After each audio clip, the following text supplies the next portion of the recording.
कि दिल्ली में जगह जगह कूड़े का ढेर पड़ा हुआ है। मंत्री जी आते हैं, बस उस दिन साफ हो जाता है, उसके बाद साफ होता ही नहीं है। सरकार को भी इस पर ठोस कदम उठाने चाहिए। जब तक सख्त कार्रवाई नहीं होगी ना, जब ये कोई भी कर्मचारी या कोई भी काम नहीं करेगा। घर से निकलने वाले कूड़े से लेकर फैक्ट्री से निकलने वाले पोल्यूशन तक को हम उसका मैनेजमेंट किस स्तर से करें कि उसको हम थोड़ा रोक पाए, कम कर पाए, उसके असर को कम कर पाए। दिल्ली की धड़कन तेज, हवा जहरीली, क्या दिल्ली की सूनी सांसों का हिसाब अब किसी के पास है? नमस्कार, मैं प्रियंका सिंह और आप देख रहे हैं न्यूज ग्राम। इस वक्त मैं मौजूद हूँ दिल्ली के कनॉट प्लेस में। दिल्ली में हवा दिन ब दिन जहरीली होती जा रही है। दिल्ली के लोग कहते हैं कि सिर्फ दिल्ली का मौसम नहीं बदल रहा है, बल्कि उनकी जिंदगियां भी बदल रही है। कुछ रिपोर्ट्स बताती है कि प्रदूषण हमारी औसत आयु पर असर डाल रहा है। पर असल सवाल यह है कि इस दर्द की जिम्मेदारी किसकी है? आज हम लोगों से पूछेंगे कि क्या यह सिर्फ असुविधा है या हमारी जिंदगियां ही खतरे में है। और आज जनता के सवालों को सीधे अधिकारियों तक पहुंचाने की कोशिश करेंगे। तो सुनिए जनता की आवाज।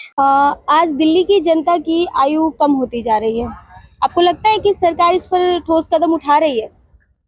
नहीं, हमें तो ऐसा नहीं लगता है। ऐसा इसीलिए नहीं लगता है कि दिल्ली में जगह जगह कूड़े का ढेर पड़ा हुआ है। मंत्री जी आते हैं, बस उस दिन साफ हो जाता है, उसके बाद साफ होता ही नहीं है। अच्छा, आम आदमी पार्टी भी इस पर काफी बात करके गई। उन्होंने काफी वादे भी किए कि कूड़े के पहाड़ हटवाएंगे, बाकी बहुत सारी चीजें उन्होंने कहा। क्या उन्होंने अभी तक तो पूरा नहीं किया? तो आपको क्या लगता है कि अभी बीजेपी सरकार आई है तो क्या ये काम करेगी? इसमें भी इतना उम्मीद नहीं दिख रहा है। रेखा गुप्ता जी की जब आरती करना था यमुना जी में, तो मशीनें लगा दी बड़ी बड़ी वहां पे, बस आरती हो गया खत्म, मशीनें गायब हो गई यमुना से। सरकार को भी इस पर ठोस कदम उठाने चाहिए। जब तक सख्त कार्रवाई नहीं होगी ना, जब ये कोई भी कर्मचारी या कोई भी काम नहीं करेगा। जैसे मान लीजिए कोई कार में बैठा हुआ छोले भटूरे खा रहा है या केला खा रहा है, वो क्या है कि खिड़की से जो है ना रोड पे जो है ना वो फेंक देता, छिलका फेंक दिया, पत्ता फेंक दिया। पहली बात तो हमको नहीं करना चाहिए ऐसा, ठीक है नहीं। हर कर्मचारी, हर पुलिसकर्मी हर कार के पीछे नहीं घूम रहा, ठीक है ना। सबसे पहले गलती हमारी है। झाड़ू वाला एक टाइम आता, सफाई लगा के चला जाता है, उसके बाद तो नहीं आएगा बेचारा वो, ठीक है ना। क्योंकि नियम ऐसा बना हुआ है कि झाड़ू आपने एक टाइम लगानी है। लेकिन हाँ, सीपी के अंदर झाड़ू 2 टाइम देखता हूँ मैं, एक सवेरे एक शाम को 10 बजे करीब। यहाँ पर ज़्यादा सफाई हो जाती है। या हमारा जो है ना ये वीआईपी इलाका, ये इलाका जो है, जैसे ये इंडिया गेट हो गया, राष्ट्रपति भवन हो गया, कर्तव्य पथ हो गया, यहाँ पर सफाई क्यों होती है? क्योंकि यहाँ पर जो है ना ठोस कदम उठाए गए हैं इनके लिए। अगर ऐसे ठोस कदम दिल्ली शहर के लिए पूरे उठा दिए जाएं तो समस्या हल हो जाएगी। सस्टेनेबल गोल है, SDGs है हमारे, जिसमें हम पॉल्यूशन कम करने के लिए कोशिश कर रहे हैं। ओजोन लेयर है, इसके लिए भी हम काम कर रहे हैं। लेकिन कुछ ऐसा काम नहीं हो पा रहा है जो जमीनी स्तर पे आके जमीन के एक एक इंसान के साथ वो जुड़ पाए।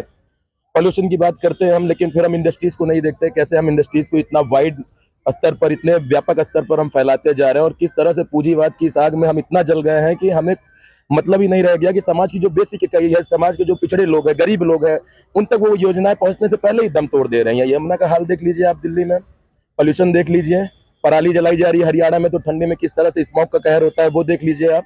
तो काम कर रहे हैं, ऐसा नहीं है। हम नीतियां बनाते हैं, लेकिन नीतियों को हम उतार नहीं पा रहे हैं, जमीन पे नहीं ला पा रहे हैं। जैसे पोल्यूशन, आपने एक छोटा सा मैं एग्जांपल दूं अपनी बात को समझाने के लिए।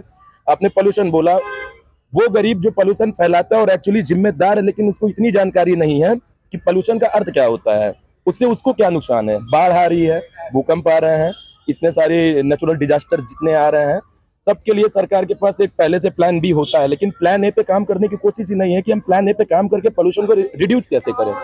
बहुत सारी कंट्रीज हैं, आप फिनलैंड देख लीजिए, नॉर्वे देख लीजिए, स्वीडन देख लीजिए, ये सब कंट्रीज अपने लिए जितना काम कर रही हैं, हमारे यहाँ इंडेक्स में देख लीजिए तो भारत एकदम निचले स्तर पे है। आज तक कोई ऐसा, मतलब कोई भी पार्टी आई है, कोई भी सरकार आई है, लेकिन आज तक इस पर कोई एक्शन नहीं उठाया गया है। क्या कहेंगे इस पर?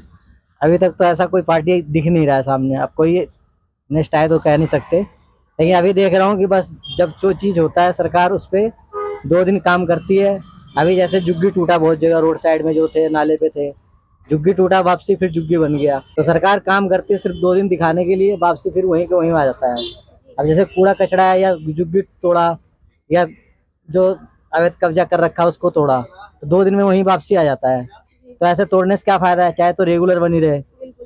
अब वादे करने से जो है ना कभी कोई काम नहीं होते हैं। वादे कीजिए, उस पर काम कीजिए, वर्क कीजिए, तो जो सबसे सारी समस्याओं का हल हो जाता है, अन्यथा नहीं होगा। हालांकि मेरा जन्म दिल्ली से ही है।